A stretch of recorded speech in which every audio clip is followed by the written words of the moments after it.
बिस्मिल्लाहिर्रहमानिर्रहीम। कैसे हैं भाई आप लोग? रटना नहीं है, समझना है। Syntax book board matric Pakistan study chapter number 2 making of Pakistan का पार्ट 18 करने जा रहे हैं। कॉपी पेंसिल ले लीजिए, लेक्चर को नोट करना है और मुस्कुराते रहना है। मुस्लिम लीग पार्ट 5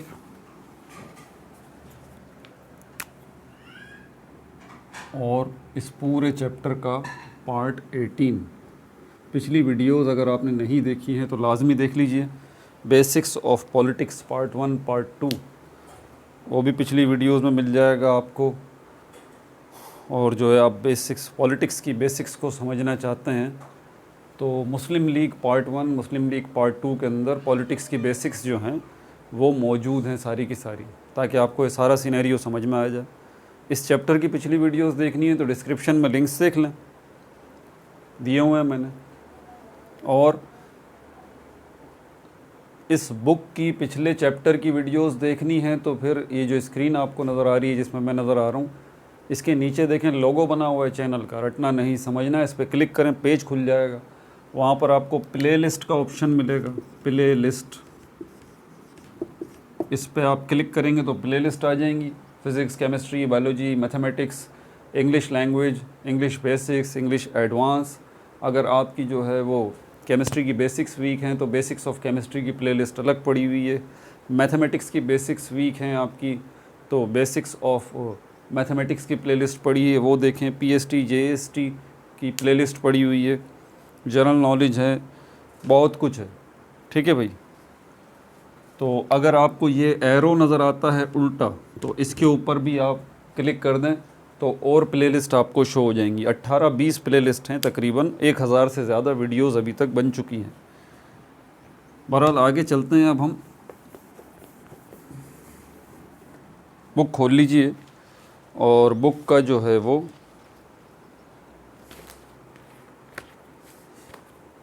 या इसका पीडीएफ खोल लें या बुक खोल लें। बहरहाल इसके अंदर हमारे पास पेज नंबर 22 के ऊपर जो है ये role of Muslim League in the struggle for independence हम करने जा रहे थे।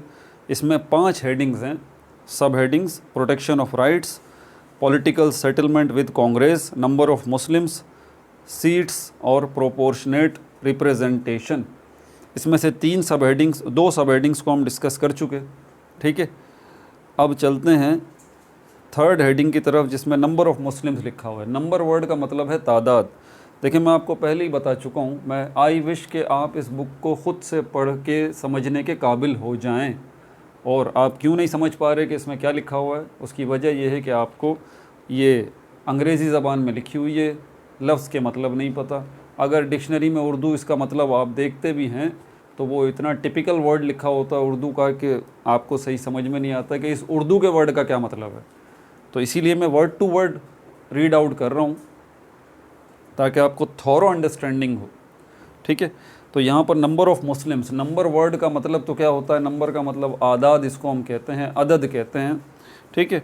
और 1 2 3 4 5 ये होता है, लेकिन यहाँ पर नंबर का मतलब है तादाद, ठीक है। नंबर ऑफ़ मुस्लिम्स यानी कि मुसलमानों की तादाद। ये पॉलिटिकल सिनेरियो चल रहा है सारा का सारा। The number of Muslims in the central legislative assembly was agreed to be 1/3। ये जो है वो तीसरा एजेंडा था मुस्लिम लीग का कि सेंट्रल लेजिस्लेटिव असेंबली जो है इसके अंदर मुसलमानों की तादाद जो है वो 1/3 होनी चाहिए। सेंट्रल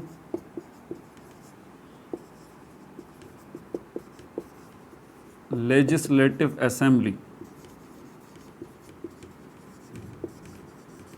आपको याद है ना बेसिक्स ऑफ पॉलिटिक्स के अंदर और पिछली वीडियोस के अंदर भी मैं बता चुका हूँ। जैसे हमारा पाकिस्तान है, यहाँ पर 2 किस्म की हुकूमतें हैं।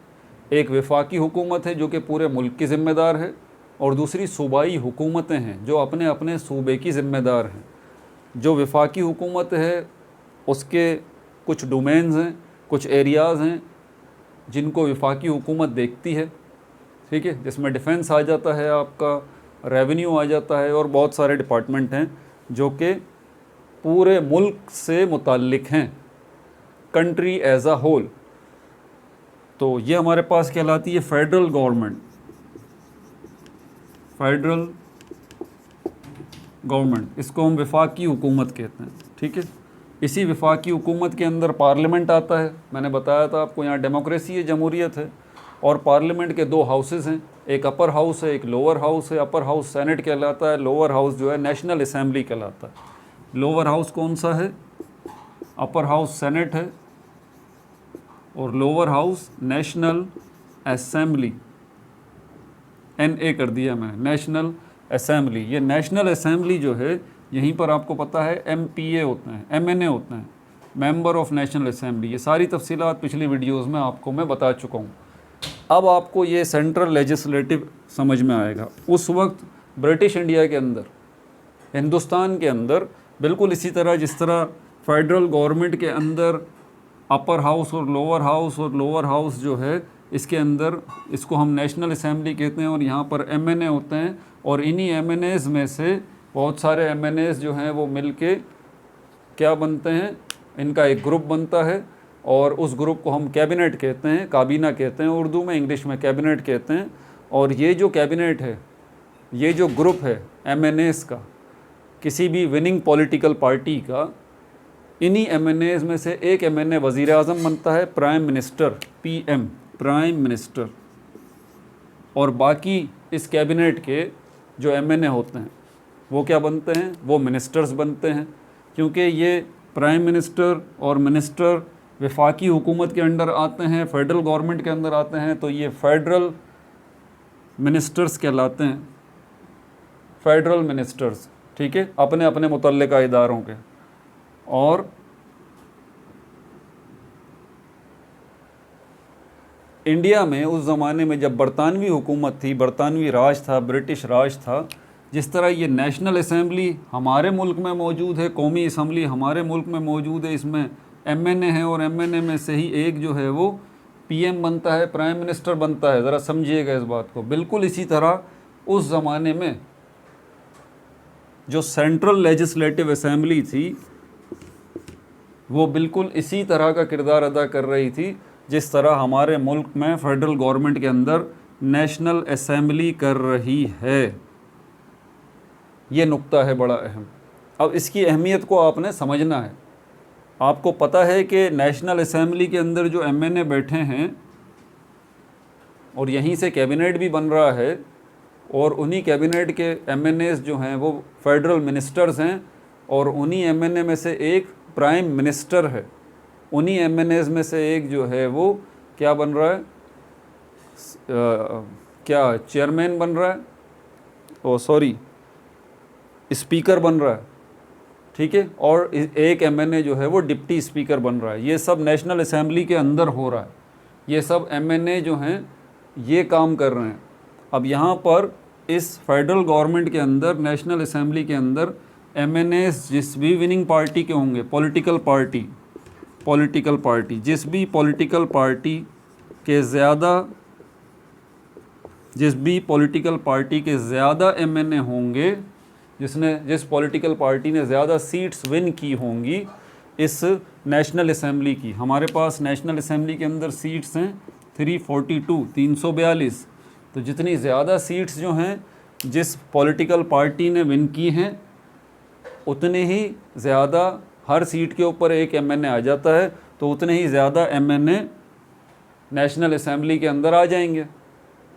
और उन्हीं MNAs में से एक ग्रुप अलग किया जाएगा जो कैबिनेट कहलाएगा, और उसमें से एक जो है वो वज़ीर आज़म बनेगा MNA, और बाकी कैबिनेट के जो मेंबर हैं वो मिनिस्टर्स बनेंगे, फेडरल मिनिस्टर्स। ये बार बार मैं आपको क्यों समझा रहा हूँ, आप ज़रा इस नुक्ते को समझिएगा कि मुस्लिम लीग उस ज़माने में अगर ये बात कर रही है ना कि सेंट्रल लेजिस्लेटिव असेंबली के अंदर मुस्लिम्स की सीट जो हैं वो, मुस्लिम सीट्स जो हैं वो ऐसी सीट्स, अब यहाँ पर जिस तरह नेशनल असेंबली के अंदर हमने समझा है 342 सीटें मौजूद हैं, मतलब 342 MNA हैं। बिल्कुल इसी तरह सेंट्रल लेजिस्लेटिव असेंबली के अंदर, मुझे अभी एग्जैक्ट याद नहीं आ रहा, 100 ले लेते हैं हम, 100 सीट्स मौजूद हैं, 100 सीट्स मौजूद हैं।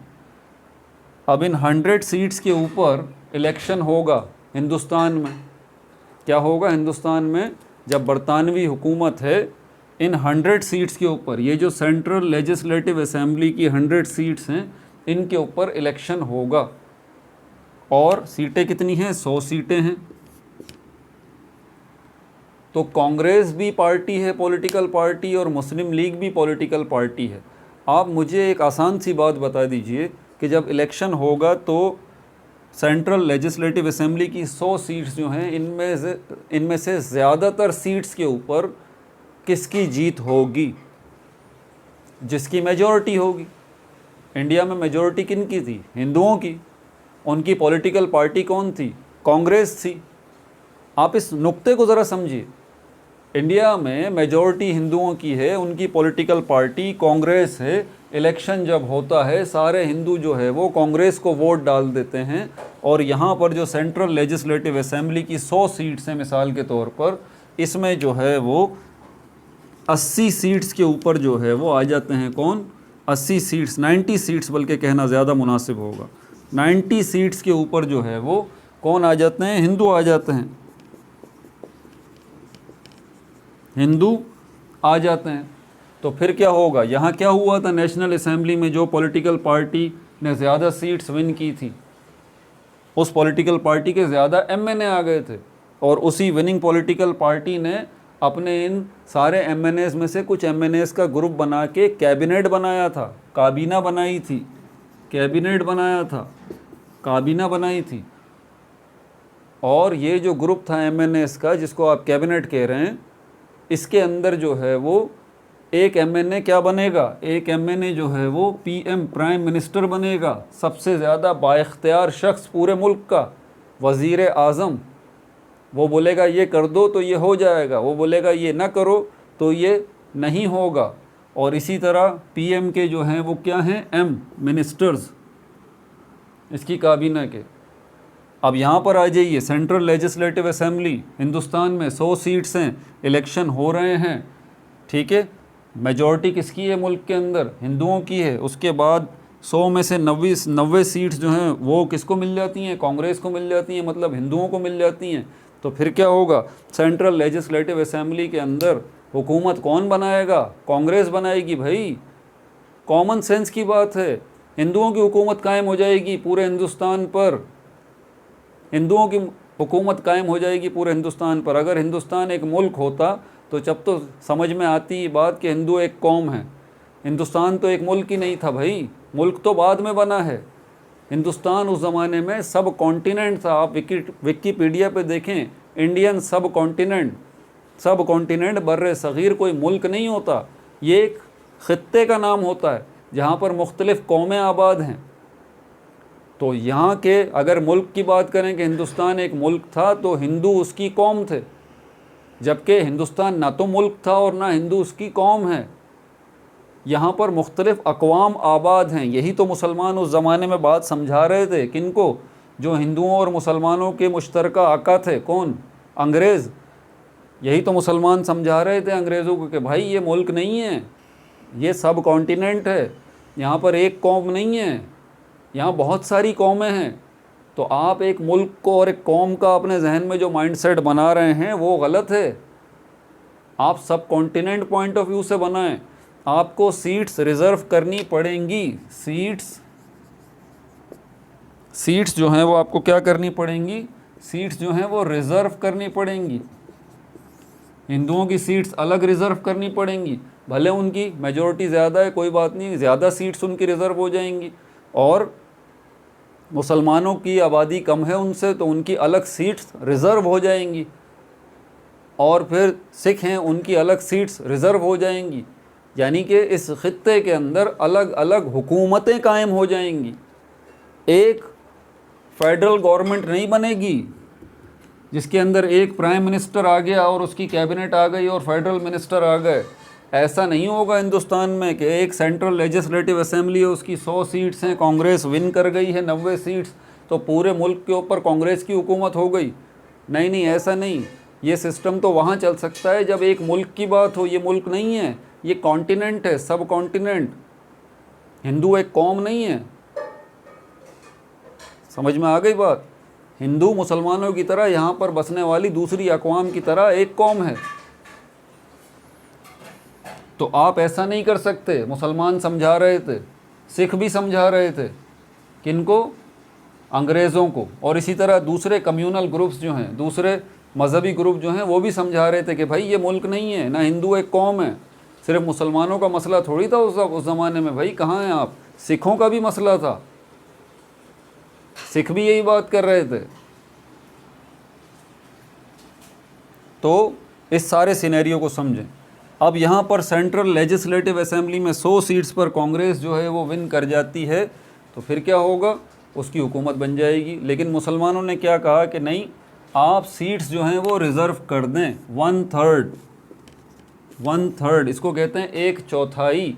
मतलब ये कि अगर यहाँ पर हमारे पास सपोज़ करें कि 100 सीट्स हैं, 100 सीट्स में से 33 सीट्स जो हैं वो मुस्लिम्स के लिए रिज़र्व हैं। किसके लिए रिज़र्व हैं? ये 33 सीट्स मुस्लिम सीट्स हैं, इस पर हिंदू कोई आ ही नहीं सकता। 33 सीट्स, न सिर्फ 33 सीट्स जो हैं वो मुसलमानों की होंगी, मुसलमान ही उस पर इलेक्शन लड़ेंगे, मुसलमान ही वहाँ पर आएंगे, बल्कि जहाँ जहाँ से मुसलमान आएंगे, यहाँ पर ये जहाँ जहाँ से मुसलमान आएंगे वहाँ वहाँ पर मुसलमान अपनी अपनी हुकूमतें भी बना सकते हैं, सूबाई हुकूमतें। ये सारा स्ट्रक्चर मैंने आपको एक तरह की गवर्नमेंट का दे दिया। जैसे पाकिस्तान में एक तरह की गवर्नमेंट है फेडरल गवर्नमेंट, अब दूसरी तरह की जो गवर्नमेंट है पाकिस्तान के अंदर, जिसको हम क्या कहते हैं? प्रोविंशियल गवर्नमेंट, सूबाई हुकूमत। पाकिस्तान में अभी 4 सूबे हैं, तो 4 सूबाई हुकूमतें हैं, 4 सूबाई हुकूमतें हैं, 4 जो हैं वो प्रोविंशियल गवर्नमेंट्स हैं, सिंध, पंजाब, KPK, बलूचिस्तान। समझ में आ रही है बात आपको? तो 4 असम्बलियाँ हैं, 4 असम्बलियाँ हैं, तो यहाँ पर जो है वो ये असम्बलियाँ क्या कहलाएंगी? प्रोविंशियल असम्बलीज़ कहलाएंगी। Sindh provincial assembly, KPK provincial assembly, ठीक है, Balochistan provincial assembly, Punjab provincial assembly. और यहाँ पर इलेक्शन पहले जो हुए थे वो फेडरल गवर्नमेंट के लिए इलेक्शन हुए थे, अब जो इलेक्शन होंगे वो प्रोविंशियल गवर्नमेंट्स के लिए इलेक्शन होंगे। हर सूबे में अलग अलग आपको एक दफ़ा और वोट डालना पड़ेगा कि आप अपने सूबे में अब किसकी हुकूमत चाहते हैं। आपको पता है अभी सूबे का मालिक कौन है? चीफ मिनिस्टर, वज़ीर आला। अब हिंदुस्तान की तरफ चलते हैं। क्या हिंदुस्तान में सूबे नहीं थे? सूबे थे भाई, प्रोविंसेस थे। जिस प्रोविंसेस की बड़ी तारीख़ है, बड़ी, वो मैं आप बताऊँगा आपको। प्रोविंस जो है वो थे। अंग्रेज़ों ने पूरे हिंदुस्तान को 3 सूबों में डिवाइड किया हुआ था, 3 सूबे या 3 इलाके, जिनको वो प्रेसिडेंसी का नाम देते थे। एक फोर्ट विलियम प्रेसिडेंसी या बंगाल प्रेसिडेंसी उसको कहा जाता है। हिंदुस्तान का एक टुकड़ा जो है ये बंगाल प्रेसिडेंसी कहलाता था। इसी तरह हिंदुस्तान का दूसरा टुकड़ा जो है वो बॉम्बे प्रेसिडेंसी कहलाता था। इसी तरह तीसरा टुकड़ा जो है हिंदुस्तान का, उसको मद्रास प्रेसिडेंसी कहते हैं। तो ये 3 टुकड़ों में, ठीक है, मैं इनको प्रोविंस अभी नाम नहीं दूंगा, 3 टुकड़ों में, जिनको अंग्रेज़ क्या कहते थे? प्रेसिडेंसी कहते थे, ठीक है। तो इन प्रेसिडेंसीज़ के अंदर डिवाइड कर रखा था उन्होंने, अंग्रेज़ों ने हिंदुस्तान को, जहाँ जहाँ पर अंग्रेज़ों की हुकूमत थी।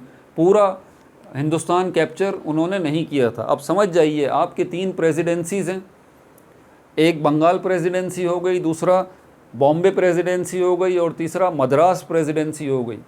अब जो आप नाम सुन रहे हैं ना, उस वक्त तो पाकिस्तान नहीं बना था ना। KPK, बलूचिस्तान, सिंध, पंजाब, एग्जैक्टली ये किसी ना किसी प्रेसिडेंसी का हिस्सा हैं। प्रेसिडेंसी किसी ना किसी प्रेसिडेंसी का हिस्सा हैं, किसी ना किसी प्रेसिडेंसी का हिस्सा हैं। जिस तरह सिंध जो है वो पहले कौन सी प्रेसिडेंसी का हिस्सा था? बॉम्बे प्रेसिडेंसी का। बिल्कुल इसी तरह पंजाब जो है वो भी किसी प्रेसिडेंसी का हिस्सा रहा है, और इसी तरह KPK वो भी किसी प्रेसिडेंसी का हिस्सा रहा है। समझ में आ रही है बात आपको?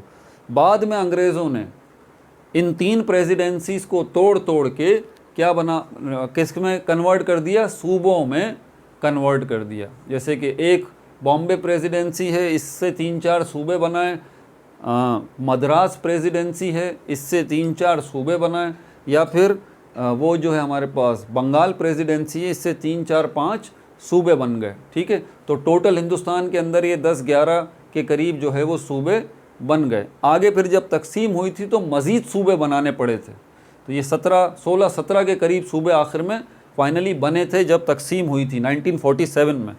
पूरा सिनेरियो समझ में आ गया। अब ज़रा प्रोविंशियल गवर्नमेंट को हम डिस्कस कर रहे हैं। तो पाकिस्तान के अंदर अभी 4 सूबे हैं, तो 4 सूबों के अंदर 4 चीफ़ मिनिस्टर हैं। 4 चीफ़ मिनिस्टर, हर चीफ़ मिनिस्टर सूबे का मालिक होता है। और वो चीफ़ मिनिस्टर बना कैसे? इलेक्शन हुआ है, उस चीफ़ मिनिस्टर का ताल्लुक़ किसी पॉलिटिकल पार्टी से है, उस पॉलिटिकल पार्टी ने इलेक्शन में हिस्सा लिया है। कौन से इलेक्शन है ये भूलिएगा नहीं, ये सूबाई इलेक्शन है, ये वफाकी इलेक्शन नहीं है, सूबाई इलेक्शन है। पाकिस्तान में एक ही दिन में एक ही वक्त में दोनों इलेक्शन होते हैं। जब आप जाते हैं वोट कास्ट करने तो आपको 2 वोट कास्ट करने होते हैं, एक MNA के लिए, एक MPA के लिए। ठीक है, लेकिन उस ज़माने में जब तकसीम से पहले हिंदुस्तान पर जब अंग्रेज़ों की हुकूमत थी तो ये जो फेडरल गवर्नमेंट के इलेक्शन होते थे ये अलग तारीख को होते थे, और जो प्रोविंशियल गवर्नमेंट के इलेक्शन होते थे हिंदुस्तान में वो अलग तारीख को होते थे। समझ में आ रही है बात? तकरीबन 1 महीने का गैप होता था। 1 महीने पहले फेडरल गवर्नमेंट के इलेक्शन हो गए, और इन्हीं फेडरल गवर्नमेंट के इलेक्शंस को जनरल इलेक्शंस कहा जाता है, जिसको उर्दू में आम इंतखाबात कहते हैं। समझ में आ गई बात?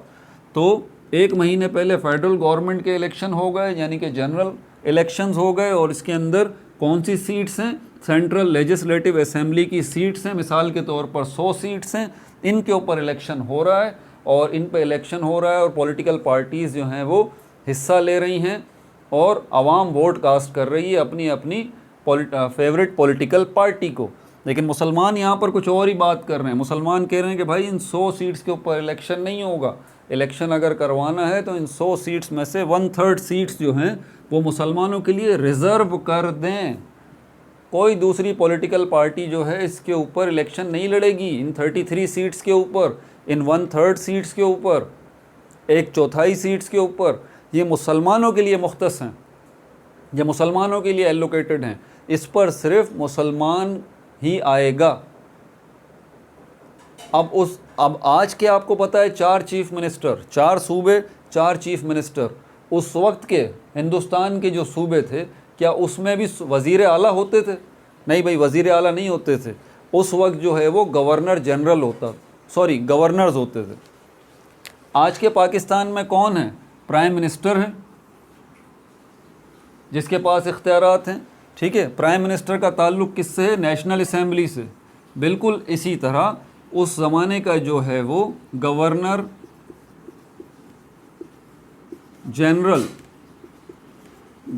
जनरल होता था, उसका ताल्लुक़ सेंट्रल लेजिस्लेटिव असेंबली से होता था। समझ में आ रही है ना बात? ये कनेक्शन तोड़ना नहीं है, नहीं तो उलझ जाएंगे आप। प्राइम मिनिस्टर का ताल्लुक़ जो कि MNA है उसका ताल्लुक़ नेशनल असेंबली से है, और गवर्नर जनरल जो है उसका ताल्लुक़ सेंट्रल लेजिस्लेटिव असेंबली से है। प्राइम मिनिस्टर जो है वो अपना कैबिनेट बनाता है, अपने MNA मुंतखब करके मिनिस्टर्स लेके आता है। बिल्कुल इसी तरह सेंट्रल लेजिस्लेटिव असेंबली के अंदर जो है जो गवर्नर जनरल है ये भी अपने साथ जो है वो मिनिस्टर्स रखेगा। सूबाई हुकूमतों की तरफ चलें तो सूबे के अंदर कौन है सबसे बड़ा पावरफुल शख्स? Chief minister. तो उस वक्त के जो हिंदुस्तान था उसमें जो सूबे थे उनका सबसे बड़ा कौन था? गवर्नर। अब सपोज़ करेंगे हिंदुस्तान में उस वक्त 11 सूबे थे, 11 प्रोविंस थे, तो 11 सूबों के अंदर 11 ही गवर्नर आ गए, 11 ही गवर्नर आ गए। नेशनल असेंबली के अंदर prime minister, central legislative assembly के अंदर गवर्नर जनरल। अब यहाँ पर एक वाज़े फ़र्क ज़रा समझ लीजिएगा, ठीक है। ये जो नेशनल असेंबली के अंदर प्राइम मिनिस्टर साहब आ रहे हैं ना, ये इलेक्शन के थ्रू आ रहे हैं। प्राइम मिनिस्टर जो है वो भी एक MNA है। MNA है तो वो किसी ना किसी हलके में MNA खड़ा हुआ होगा, किसी ना किसी कॉन्स्टिट्यूंसीज़ में खड़ा हुआ होगा, और वहाँ पर उस हलके से इसको वोट मिले होंगे उस हलके को इसने विन किया होगा, तब जाके ये वज़ीर आज़म जो है वो पहले MNA बना, फिर ये वज़ीर आज़म बना। यानी कि अवाम ने वोट डाला, अवाम ने वोट डाला, अवाम ने इस शख्स को अपने हलके में जितवाया, तब जाके ये शख्स क्या बना, MNA, और यही शख्स बाद में MPA बना। समझ में आ रही है बात आपको? अब यहाँ पर आप देखें, जो गवर्नर जनरल है, इसके लिए कोई इलेक्शन नहीं हो रहे भाई, इसके लिए कोई इलेक्शन नहीं हो रहे। ये गवर्नर जनरल कहाँ से आ रहा है? ये इंग्लैंड से आ रहा है, इंग्लैंड से भेजा जा रहा है इसको जी। इसके लिए इलेक्शन नहीं होंगे, बल्कि ये कहाँ से आएगा? ये इंग्लैंड से आएगा। तो ये तो नामज़द है, ये नॉमिनेटेड है, इसके लिए इलेक्शन नहीं होंगे। इसके अलावा इसके जो गवर्नर हैं, जो सूबों का इंतज़ाम संभाल रहे हैं गवर्नर, वो गवर्नर भी इसके अपने पसंदीदा हैं, इसके नॉमिनेटेड हैं। ये फ़र्क ज़रा समझिएगा। तो उस ज़माने में हिंदुस्तानियों को, चाहे वो हिंदू हों या मुसलमान हों, अगर उनको ताकत दी भी गई थी ना, पावर दी भी गई थी, अंग्रेज़ों ने ताकत दी थी, पावर दी थी कि वो मिनिस्टर्स बन सकें, लेकिन उस पावर की एक लिमिट थी, ऐसे ही नहीं मिल गई थी। हाँ, उसकी एक लिमिट थी। सबसे पहला फ़र्क आप देख लें कि अगर प्राइम मिनिस्टर को देखें, फुल पावर है, उसके बाद जो दिल चाहे करे। ये प्राइम मिनिस्टर कहाँ से आया? आवाम ने वोट कास्ट किया। हिंदुस्तान में उस वक्त जो गवर्नर जनरल पूरे मुल्क का निज़ाम चला रहा है, वो कहाँ से आ रहा है? आवाम के वोटों से नहीं आ रहा। इंग्लैंड की जो पार्लियामेंट है और वहाँ का जो विनिंग वज़ीर आज़म है और उसकी जो कैबिनेट है, वो उस कैबिनेट का एक मिनिस्टर जो है, उसकी ज़िम्मेदारी है कि वो हिंदुस्तान का निज़ाम चलाए। इंग्लैंड में बैठा हुआ, इंग्लैंड की पार्लियामेंट का, लोअर हाउस का, हाउस ऑफ कॉमन्स का जो वज़ीर आज़म है और उसकी जो कैबिनेट है, और उस कैबिनेट के अंदर जो मिनिस्टर है, एक मिनिस्टर, उसकी ज़िम्मेदारी है कि वो हिंदुस्तान के मामलात को देखे। वो मिनिस्टर क्या करेगा? जो ब्रिटिश पार्लियामेंट का है, ब्रिटिश कैबिनेट का है, जो इंग्लैंड में है, हिंदुस्तान में नहीं है, जो इंग्लैंड में है, वो क्या करेगा?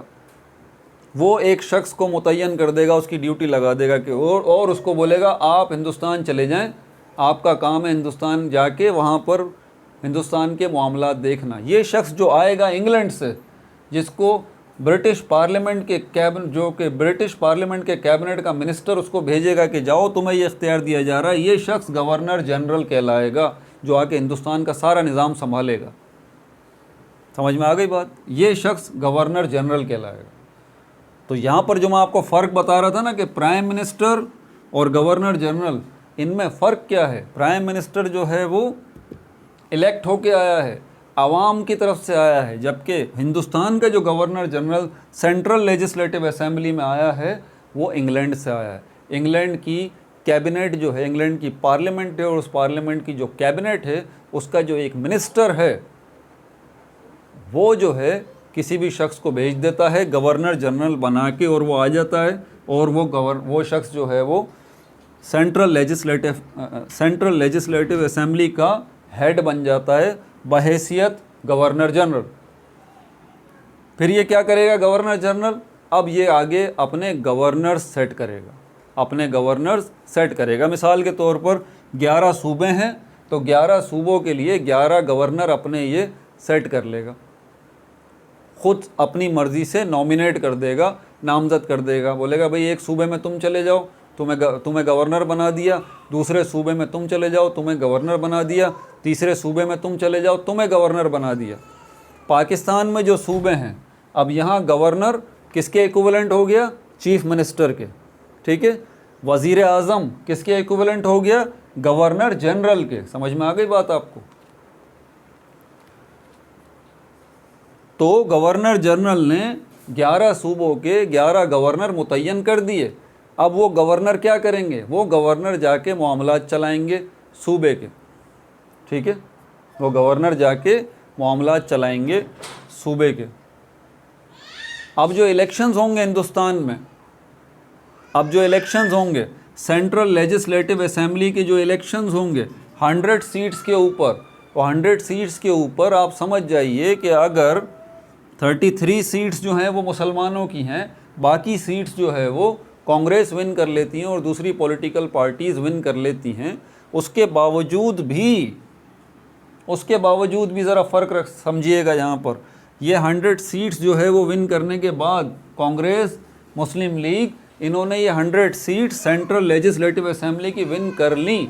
सेंट्रल लेजिस्लेटिव असेंबली में ये पहुंच गए, बैठ गए, लेकिन अब भी इनके पास पावर लिमिटेड है, क्योंकि इनके ऊपर भी कोई मौजूद है। कौन मौजूद है? Governor general. गवर्नर जनरल मौजूद है भाई इन 100 सीट्स विनर के ऊपर, जो सेंट्रल लेजिस्लेटिव असेंबली है। समझ में आ रही है बात? इसी तरह सूबों के अंदर जो प्रोविंशियल असेंबलीज़ हैं, 11 सूबे हैं हिंदुस्तान के, तो 11 सूबों के अंदर 11 प्रोविंशियल असेंबलीज़ हैं। अब वहाँ के इलेक्शन होंगे, हर असेंबली की अपनी अपनी सीट्स होंगी। बात ध्यान से सुनिएगा, हर प्रोविंस की अपनी अपनी सीट्स होंगी। किसी प्रोविंस की सीट्स जो हैं वो 50 होंगी, किसी प्रोविंस की सीट्स जो हैं वो 80 होंगी, किसी प्रोविंस की सीट्स जो हैं वो 120 होंगी, किसी की 30 होंगी, किसी की 40 होंगी, कितनी भी होंगी। हर प्रोविंशियल असेंबली की जितनी सीट्स होंगी उनके ऊपर प्रोविंशियल इलेक्शंस होंगे। और वहाँ पर भी कांग्रेस और मुस्लिम लीग, ये दो पॉलिटिकल पार्टीज़ हैं, और दूसरी पॉलिटिकल पार्टीज़ जो हैं वो मिल के क्या करेंगे, उस इलेक्शन में हिस्सा लेंगे। और यहाँ पर हर सूबाई असेंबली के अंदर, हर प्रोविंशियल असेंबली की सीट्स पर मेजॉरिटी में कौन आ जाएंगे? मेजॉरिटी में हिंदू आ जाएंगे। क्यों? क्योंकि हर सूबे के अंदर मेजॉरिटी तकरीबन किसकी है? हिंदुओं की है, सिवाय कुछ सूबों को छोड़ के। तो तकरीबन हर सूबे की सूबाई असेंबली की जो सीटें होंगी उनमें मेजॉरिटी सीट्स के ऊपर कौन आएगा? हिंदू आएंगे। कांग्रेस विन करेगी वहाँ से, मुस्लिम लीग थोड़ी ना विन करेगी भी तो बहुत थोड़ी, ये 2-4 सीट कर ली, उसका क्या फ़ायदा? मेजॉरिटी मेन चीज़ है। कुछ सूबे ऐसे हैं जहाँ पर मुसलमानों की मेजॉरिटी है, मुसलमानों की अक्सरियत है, वहाँ पर कांग्रेस जब इलेक्शन लड़ेगी मुस्लिम लीग के साथ तो डेफिनेटली वहाँ पर तो मुस्लिम लीग विन कर जाएगी, और उन सूबों के अंदर मुस्लिम लीग जो है वो अपनी अपनी काबीना बना लेगी। याद रहे, ये जो काबीनाएँ बन रही हैं, ये जो कैबिनेट्स बन रही हैं, ये सूबों की बन रही हैं। जिस तरह वफाकी हुकूमत, फेडरल गवर्नमेंट की एक काबीना होती है नेशनल असेंबली के अंदर, बिल्कुल इसी तरह हर सूबे की असेंबली के अंदर भी एक कैबिनेट बनती है। और ये कैबिनेट, ये काबीना जो सूबाई होती है, ये किसकी होती है? चीफ़ मिनिस्टर की, वज़ीर आला की, अपनी काबीना। अब ये वज़ीर कौन हो जाएंगे इस कैबिनेट में? सूबाई कैबिनेट के अंदर जो वज़ीर होंगे ये कौन होंगे? ये सूबाई वज़ीर होंगे, ये प्रोविंशियल मिनिस्टर्स होंगे। हर सूबे के अपने अलग अलग 4 सूबे, 4 वज़ीर आला, 4 सूबाई कैबिनेट, हर कैबिनेट के अंदर जो है वो मिनिस्टर्स और एक चीफ मिनिस्टर। और ये जो मिनिस्टर्स हैं ये क्या कहलाएंगे? ये प्रोविंशियल मिनिस्टर्स कहलाएंगे। समझ में आ गई बात? दोनों गवर्नमेंट्स का कंप्लीट पिक्चर मैंने आपको दे दिया। हमने यहाँ पर हिंदुस्तान में देखा था कि सेंट्रल लेजिस्लेटिव असेंबली में 100 सीट्स पर कांग्रेस और मुस्लिम लीग विन करने के बावजूद भी यहाँ पर एक शख्स मौजूद है जिसके पास सारी पावर है अभी भी। ठीक है, अभी भी उसके पास पावर है। ये नहीं है कि कांग्रेस और जो है वो मुस्लिम लीग जो है वो मिल के कोई कानून पास करा देते हैं। ये बात मत भूलिएगा कि कोई सी भी असेंबली हो,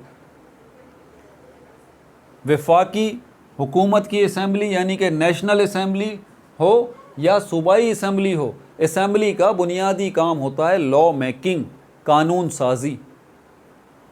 अब ये पाकिस्तान की जो नेशनल असेंबली है ये लॉ मेकिंग कर सकती है, ये कानून साजी कर सकती है, जो भी विनिंग पार्टी होगी, जिसके भी ज़्यादा MNA होंगे। इसी तरह पाकिस्तान के अंदर जो सूबाई असम्बलियाँ हैं, सूबाई असम्बलियों के अंदर भी क्या होगा? वहाँ पर भी लॉ मेकिंग हो सकती है, सूबे का कानून बनाया जा सकता है। जितने चाहे आप कानून बना लें, आप बना सकते हैं सूबाई असम्बलियों में। अब यहाँ पर आ जाइए ज़रा, ये यहाँ पर हमारे पास जो सेंट्रल लेजिस्लेटिव असेंबली है, इसके अंदर जो हमारे पास 100 सीट्स हैं, no doubt in central legislative assembly की 100 सीट्स के ऊपर कांग्रेस और मुस्लिम लीग विन करके आ जाते हैं। अब ये कोई लॉ बनाना चाहते हैं, कोई कानून बनाना चाहते हैं, लॉ मेकिंग करना चाहते हैं, इसके ऊपर कौन बैठा हुआ है, कौन चेक एंड बैलेंस कर रहा है? Governor general. भाई गवर्नर जनरल बैठा है, बोलेगा ठीक है कानून बनाना है हिंदुस्तान के लिए, बनाएं।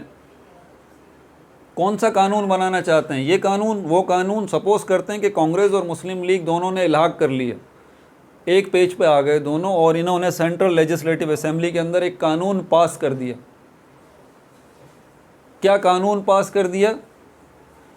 कि हिंदुस्तान में जितनी फ़ौजें हैं, देखें मेन चीज़ तो फ़ौज है ना, ब्रिटिश आर्मी तो मौजूद है ना। दो किस्म की आर्मी है हिंदुस्तान के अंदर, एक इंडियन आर्मी है और एक ब्रिटिश आर्मी है। तो इंडियन आर्मी है या ब्रिटिश आर्मी है, अगर इसका कंट्रोल वो कहें कि जनाब कोई भी कमांडर इन चीफ जो होगा आर्मी का वो हिंदुस्तानी होगा। देखें ये लॉ है, एक ये कानून है, ज़रा इस बारीकी को समझिएगा। सेंट्रल लेजिस्लेटिव असेंबली के अंदर 100 सीट्स विन करने के बाद कांग्रेस और मुस्लिम लीग आपस में पैक्ट कर लेते हैं, या पैक्ट नहीं भी करते, कांग्रेस विन कर जाती है, डेफिनेटली विन करेगी। कांग्रेस कानून बना देती है यहाँ पे, वो बोलती है कि फ़ौज का कमांडर इन चीफ जो है वो हिंदुस्तानी होगा, ब्रिटिश नहीं होगा। अंग्रेज़ नहीं होगा फ़ौज का commander in chief, chief of army staff, वो हिंदुस्तानी होगा, इंडियन होगा, ब्रिटिश नहीं होगा। अब आप सोचिए ज़रा, यहाँ पर इस सेंट्रल लेजिस्लेटिव असेंबली के अंदर ये गवर्नर जनरल साहब जो बैठे हैं, क्या ये देख नहीं रहे कि ये कौन सा कानून बना रहे हैं? इनके पास इख्तियार मौजूद है, ये इस कानून को कलअदम भी कर सकते हैं, ख़त्म भी कर सकते हैं। तो घूम फिर के हुकूमत अब भी किसके पास ही है?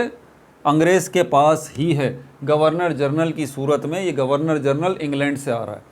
अब चलते हैं सूबाई असम्बलियों की तरफ, जो 10-11 सूबाई असम्बलियाँ बनी हुई हैं हिंदुस्तान में उस ज़माने में। उन सूबाई असम्बलियों के अंदर भी क्या हुआ है? कांग्रेस और मुस्लिम लीग के कैंडिडेट चले गए हैं, वो नशिस्तें, वो सीट्स उन्होंने जीत ली हैं और सूबाई हुकूमतें बना भी ली हैं।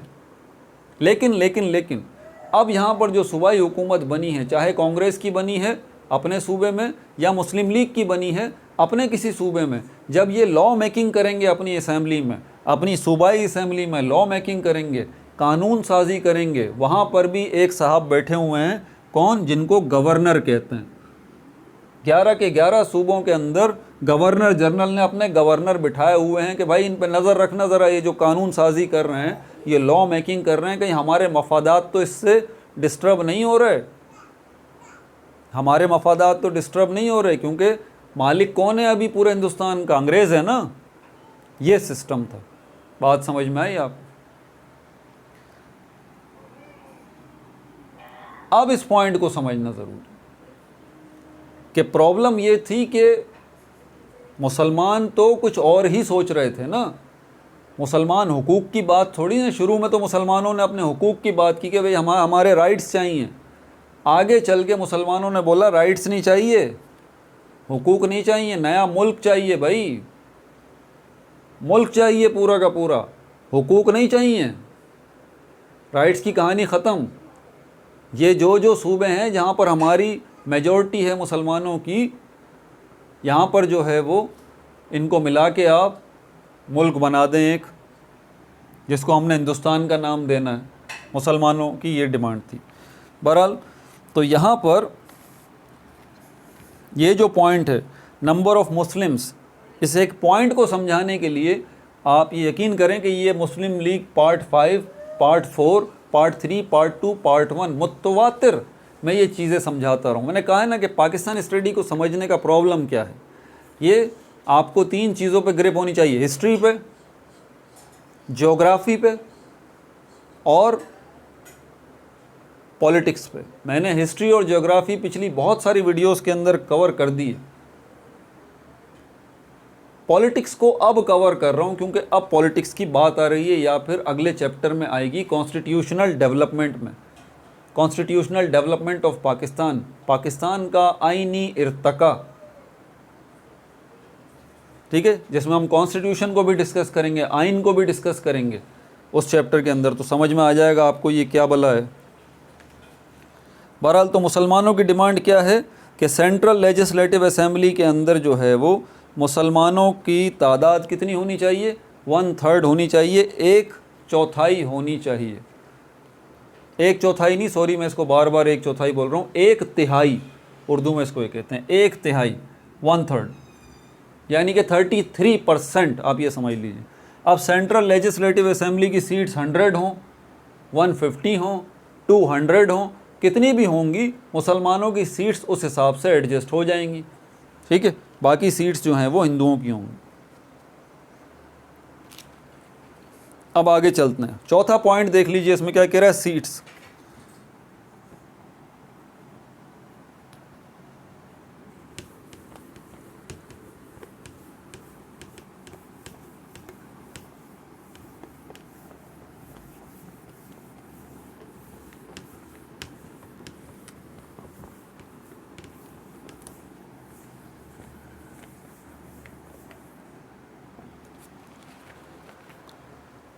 In the two large Muslim provinces of Bengal and Punjab, the strength of Muslim in the legislature was established. अब यहाँ पर असेंबली को इन शॉर्ट जो है, कोई सी भी असेंबली हो, ये बात ज़रा जहन में रखिएगा, वरना आप परेशान रहेंगे कि ये कौन सा वर्ड आ गया, लेजिस्लेचर। इन शॉर्ट लेजिस्लेचर भी कहा जाता है, ठीक है। वो वफाकी असेंबली हो, फेडरल असेंबली हो, जैसे कि नेशनल असेंबली है, या फिर प्रोविंशियल असेंबली हो,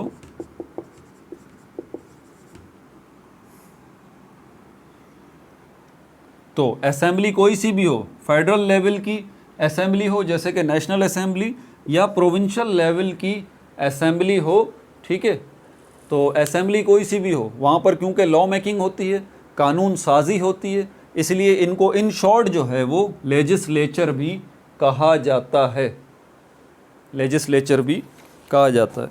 तो अब ये सीट्स का क्या कह रहा है, in the two large Muslim provinces, दो बड़े मुसलमानों के सूबे, एक बंगाल और दूसरा Punjab, the strength of Muslims, मुसलमानों की स्ट्रेंथ जो होनी चाहिए, मुसलमानों की ताकत जो होनी चाहिए, इन द लेजिस्लेचर, यानी कि बंगाल की जो सूबाई असम्बली है और पंजाब की जो सूबाई असम्बली है, उसके अंदर मुसलमानों की स्ट्रेंथ, उनकी ताकत होनी चाहिए, कितनी, in the legislature was establish, कि इनमें भी मुसलमानों की सीट्स को जो है आप इस्टेब्लिश करें, आप इस्टेब्लिश करें, यहाँ पर भी मुसलमानों की सीट्स जो है वो उनको इस्टेब्लिश करें, फिक्स करें।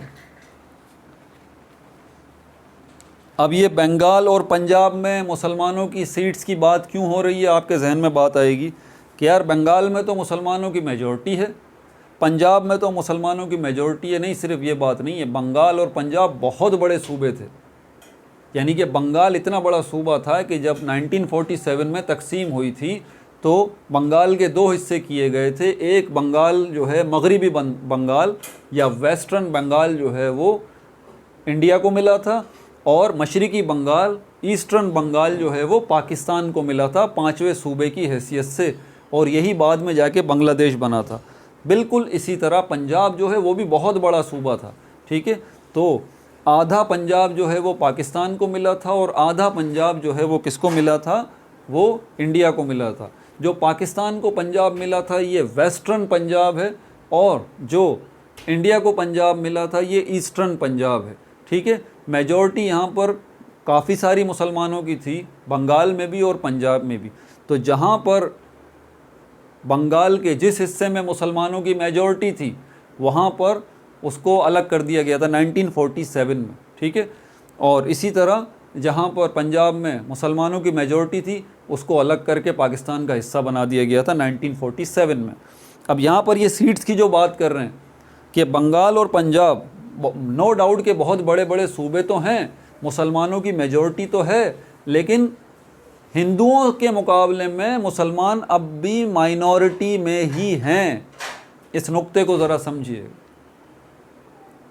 बंगाल इतना बड़ा सूबा है कि मुसलमानों की बहुत बड़ी तादाद है, करोड़ों के हिसाब से, लेकिन उसके बावजूद भी हिंदुओं की तादाद बहुत ज़्यादा है, हिंदुओं की तादाद अब भी ज़्यादा है, बंगाल में भी और पंजाब में भी। तो यहाँ पर ये इन्होंने मुतालबा किया कि भाई यहाँ पर भी मुसलमानों की सीट्स, यहाँ पर भी इनकी जो प्रोविंशियल असेंबलीज़ हैं, इनकी जो सूबाई असम्बलियाँ हैं, यहाँ पर भी मुसलमानों की सीट्स आप फिक्स कर दें, आप रिज़र्व करके रखें हमारी आबादी के हिसाब से, आबादी के हिसाब से, ठीक है। इस बात का ख़ास तौर पर जहन में रखना है, मेन फैक्टर जो है वो आबादी है। अब पांचवा पॉइंट जो है हमारे पास, प्रोपोर्शनेट रिप्रेजेंटेशन, ये बड़ा अहम पॉइंट है। प्रोपोर्शनेट वर्ड प्रोपोर्शन से निकला है, प्रोपोर्शन इसका मतलब होता है तनासुब, तनासुब, इसी से वर्ड बना है प्रोपोर्शनेट।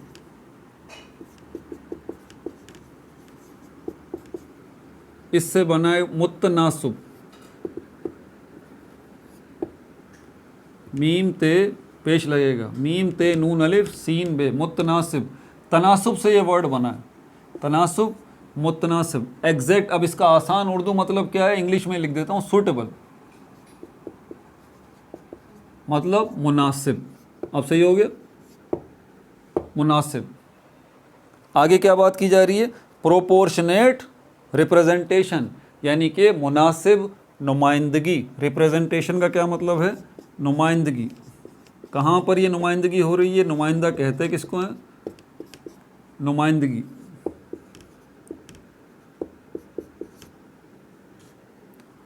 रिप्रेजेंटेशन या नुमाइंदगी, इसको आसान कर दूं, आसान ज़बान में ये है कि आप किसी कंपनी के बॉस हैं, आप किसी जगह पर, आपका कोई मीटिंग है, आप वहाँ पर जाना नहीं चाह रहे, आप बीमार हो गए हैं, आपका मूड नहीं है, ठीक है, तो आप अपने सेक्रेटरी को बोलते हैं कि जाओ तुम मेरी नुमाइंदगी करना, वहाँ पर ये लेटर ले जाओ, अब तुम मेरी जगह पर खड़े हो जाओगे, तुम मेरी जगह पे वो मीटिंग जो है जाके अटेंड कर लो। बॉस क्या कह रहा है सेक्रेटरी को, तुम उस मीटिंग में चले जाओ मेरी जगह पर, तुम वहाँ पर मेरी नुमाइंदगी करोगे, तुम वहाँ पर मेरी रिप्रेजेंटेशन करोगे, मतलब जो तुम बोलोगे वो यकीन मैं बोलूँगा, और मुझे पता है कि तुम्हें मैं समझा के भेजूँगा कि भाई तुमने ये बोलना है, तो मेरी जगह पर तुमने आगे बात करनी है उस मीटिंग के अंदर, ठीक है, मैं तुम्हें समझा दूँगा, तुमने ये बोलना है। दिस इज़ कॉल्ड नुमाइंदगी और रिप्रेजेंटेशन।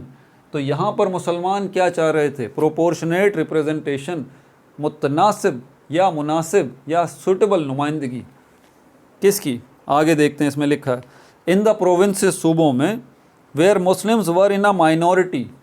अब देखें उन सूबों की बात हो रही है जहाँ पर मुसलमानों की क्या है, अक़लियत में है, मुसलमान माइनॉरिटी में है, अक़लियत में है, मुसलमान कम हैं हिंदुओं के मुकाबले में। तीन तरह के सूबे थे, अगर आप आबादी के हिसाब से देखें ना, हिंदुस्तान में कुछ सूबे ऐसे थे जहाँ पर 90% मुसलमानों की मेजॉरिटी थी, ठीक है, और कुछ सूबे ऐसे थे जहाँ पर मुसलमानों की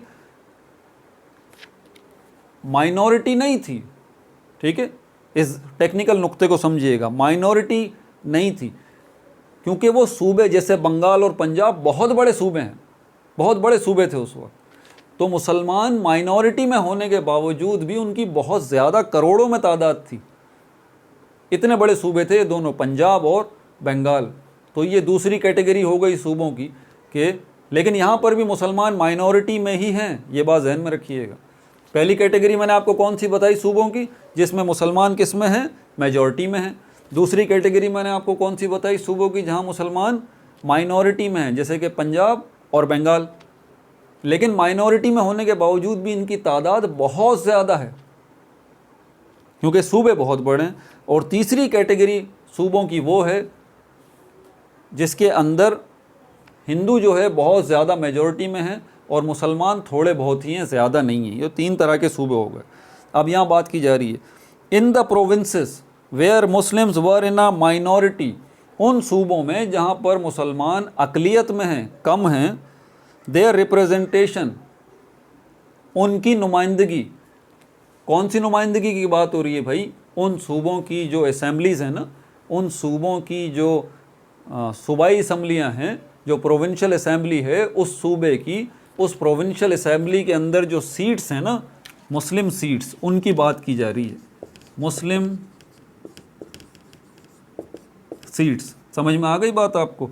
ये जो रिप्रेजेंटेशन की बात की जा रही है ना, इसका मतलब है Muslim seats in the provincial assembly, सूबाई असेंबली में मुसलमानों की सीटों की बात की जा रही है। दोबारा सुन लें, in the provinces where Muslims were in a minority, उन सूबों में जहाँ पर मुसलमान जो हैं माइनॉरिटी में हैं, अकलियत में हैं, देयर रिप्रेजेंटेशन, इनकी जो नुमाइंदगी होगी, इनकी जो सीट्स होंगी, in proportion to their population, उनके आबादी के तनासुब को देखते हुए, उनकी आबादी के तनासुब को देखते हुए, वॉज डबल्ड, यहाँ पर आपको उनकी सीटें डबल करनी होंगी। ज़रा पॉइंट देखें आप मुस्लिम लीग का, आप ज़रा दिमाग देखें उस वक्त के मुसलमानों के। उन्होंने बोला भाई ये जो प्रोविंस है, इस प्रोविंस के अंदर मुसलमान माइनॉरिटी में हैं, अकलियत में हैं, ठीक है, तो भले अकलियत में हैं, मिसाल के तौर पर एक सूबा है उसके अंदर 50 सीटें हैं,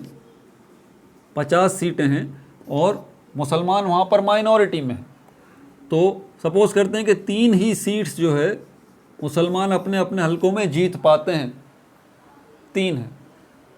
तो अब यहाँ पर क्योंकि मुसलमानों की मेन चीज़ आबादी है ना, मुसलमानों की आबादी थोड़ी सी है भाई, तो 3 सीट्स पे इलेक्शन मुसलमान 3 हलकों में ही, 3 कॉन्स्टिट्यूंसीज़ में ही मुसलमान जो है इलेक्शन लड़ सकते हैं और वहीं से जीत भी सकते हैं। तो 3 हलकों में 3 सीट्स उन्होंने 50 में से विन कर ली, बस क्योंकि आबादी थोड़ी सी है। तो मुसलमानों की रिप्रेजेंटेशन, मुसलमानों की नुमाइंदगी जो इस सूबाई असम्बली के अंदर होगी वो कितनी होगी? सिर्फ 3 सीट्स की। अब मुसलमान या मुस्लिम लीग क्या बात कर रही है? मुस्लिम लीग ये बात कर रही है कि अगर माइनॉरिटी में हैं तो उनकी जो रिप्रेजेंटेशन है उसको आप डबल कर दें, मतलब मुसलमानों की सीट्स 3 के बजाय आप कितनी कर दें? 6 सीट्स कर दें, 6 सीटें कर दें। समझ में आ गई बात? ये बात यानी कि मुस्लिम लीग जो है न सिर्फ मेजॉरिटी मुस्लिम सूबों की बात कर रही थी, बल्कि उन सूबों की भी मुस्लिम लीग बात कर रही थी जहाँ पर मुसलमान माइनॉरिटी में हैं और उनकी सीटें नेचुरली थोड़ी बनेंगी, तो वहाँ पर भी वो कह रहे थे कि भाई ज़रा आप इसको भी डबल कर दें। अब ये आखिरी पैराग्राफ है, इसको कंप्लीट करते हैं। इन द डिकेड ऑफ 1920, 1920 में many important political events took place. Events मतलब वाक़यात, पॉलिटिकल मतलब सियासी, इम्पोर्टेंट अहम, बहुत से अहम सियासी वाक़यात हुए। टुक प्लेस मतलब हुए, इन द सब कॉन्टिनेंट, बर्रे सग़ीर में। सम सिग्निफिकेंट इवेंट्स, कुछ अहम वाक़यात, सिग्निफिकेंट मतलब अहम, कुछ अहम वाक़यात कौन कौन से थे? Were the Khilafat movement, the Hijrat movement and non cooperation movement. ये 3 तरह की तहरीकें चली थी 1920 में। एक का नाम है खिलाफत, तहरीक खिलाफत, दूसरी तहरीक का नाम है तहरीक हिजरात और तीसरी तहरीक का नाम है अदम ताउन की तहरीक। नॉन कोऑपरेशन का मतलब होता है अदम ताउन, जिसमें आप किसी के साथ ताउन नहीं करते, किसी के साथ हेल्प नहीं करते। ये कौन सा कोऑपरेशन है? ये ब्रिटिश गवर्नमेंट के साथ कोऑपरेशन की बात हो रही है कि भाई क्योंकि उस वक्त हुकूमत ब्रिटिश गवर्नमेंट की थी, आपके साथ कोऑपरेशन नहीं करेंगे हम, तो ये भी एक तहरीक चली थी। तो ये 3 किस्म की जो तहरीकें हैं, इन विच, जिसमें both Muslims and Hindus took active part together, इनके अंदर हिंदू और मुसलमान दोनों ने मिलके बहुत ज़्यादा हिस्सा लिया। टुक एक्टिव पार्ट मतलब हिस्सा लिया। But this unity was very short lived, लेकिन ये जो इत्तेहाद था, ये जो यूनिटी थी, ये बहुत शॉर्ट लिव्ड थी, ये थोड़ा टाइम ही चल पाई। The Hindu enmity and hatred, Hindu दुश्मनी, एनमिटी मतलब दुश्मनी, एंड हेटर्ड और नफ़रत, फॉर मुस्लिम्स मुसलमानों के लिए, बिकेम अपेरेंट ज़ाहिर हो गई। अपेरेंट मतलब ज़ाहिर हो गई, बिकेम मतलब हो जाना, अपेरेंट मतलब ज़ाहिर होना। The publication of the Nehru report in 1928 proved the animosity of the Congress towards Muslims and the Lucknow pact of 1916 was torn into pieces. Nehru report शाया हुई, पब्लिकेशन मतलब शाया हुई, नेहरू रिपोर्ट, जवाहरलाल नेहरू ने अपना एक पेपर जो है वो डिज़ाइन किया था, कुछ नोट्स लिखे थे कुछ, ठीक है, एक रिपोर्ट मुरतब की थी उन्होंने जिसको नेहरू रिपोर्ट कहा जाता है 1928 में। इसमें उन्होंने क्या बात की थी इन्होंने? So the publication of the Nehru report, Nehru report की जो अशात हुई 1928 में, prove the animosity of the Congress, उसने साबित कर दिया एनिमोसिटी, दुश्मनी ऑफ कांग्रेस, कांग्रेस की टुवर्ड्स द मुस्लिम, मुसलमानों के साथ। And the Lucknow pact of 1916, 4 साल पहले 1916 में जो मुआहिदा लखनऊ हुआ था, लखनऊ एग्रीमेंट जो हुआ था मुस्लिम लीग और कांग्रेस के दरमियान कायदे आज़म की कोशिशों से, वॉज टॉर्न इनटू पीसेस, वो टुकड़े टुकड़े हो गया। The Nehru report negated the separate electorate along with those clauses of the Lucknow Pact which guaranteed rights of the Muslims and turned down all measures which the Muslim considered essential for their progress and for the preservance of their separate identity। 4 लाइनों का ये जुमला है पूरा। Nehru report negated, Nehru report ने इनकार कर दिया, निगेटेड इनकार कर दिया, द सेपरेट इलेक्टोरेट, अलहदा इंतखाबात, along with those clauses, separate electorate का भी इनकार कर दिया नेहरू रिपोर्ट ने कि मुसलमानों के कोई सेपरेट जुदागाना इंतखाब, एग्जैक्ट उर्दू मतलब है इसका जुदागाना इंतखाबात या सेपरेट इलेक्टोरेट जो है वो नहीं होंगे, एक साथ ही जॉइंट इलेक्टोरेट होंगे, कंबाइंड इलेक्टोरेट होंगे। हम सब हिंदुस्तानी हैं भाई, इसी बात के ऊपर इलेक्शन लड़ा जाएगा। अलग अलग सिस्टम नहीं बनेगा कि हिंदुओं का अलग जो है वो इंतखाबात उन हिंदुओं के अलग हों और मुसलमानों के अलग इंतखाबात हों, अलग अलग इलेक्शन हों, ऐसा नहीं होगा। Along with those clauses of the Lucknow pact, Lucknow pact की वो शिकें, इनको शिक कहा जाता है, क्लाउजेस या पॉइंट्स आसान लफ्ज़ों में, which guaranteed rights of the Muslims, जो कि ज़मानत दे रहे थे, which guaranteed rights of the Muslims, जिन पॉइंट्स ने मुसलमानों के हुकूक की ज़मानत दी थी, and turn down all measures, और जितनी भी चीज़ें थी सब उन्होंने ख़त्म कर दी, टर्न डाउन ख़त्म कर दी, which the Muslim considered essential, जो कि मुसलमान समझते थे, कंसीडर्ड मतलब समझते थे, एसेंशियल ज़रूरी, फॉर देयर प्रोग्रेस, अपनी तरक्की के लिए, and for प्रिजर्वेंस of their separate identity, और अपने अलहदा तशख़्ख़ुस, इसको कहते हैं सेपरेट आइडेंटिटी, अलहदा तशख़्ख़ुस, तशख़्ख़ुस वर्ड निकला है शनाख्त से, अपनी अलहदा जो शनाख्त है उसको प्रिज़र्व करने के लिए, उसको महफूज करने के लिए, प्रिजर्वेंस ऑफ देयर सेपरेट आइडेंटिटी, अपनी अलहदा तशख़्ख़ुस को महफूज करने के लिए। ठीक है भाई, ये हो गया। अपना बहुत ज़्यादा ख्याल रखिएगा। ये मुस्लिम लीग पार्ट 5 तमाम हुआ, पार्ट 18 भी हो गया। आगे हम जो है वो कायदे आज़म के 14 पॉइंट्स को समझेंगे। अपना बहुत ज़्यादा ख्याल रखिएगा। No like no subscribe, only share.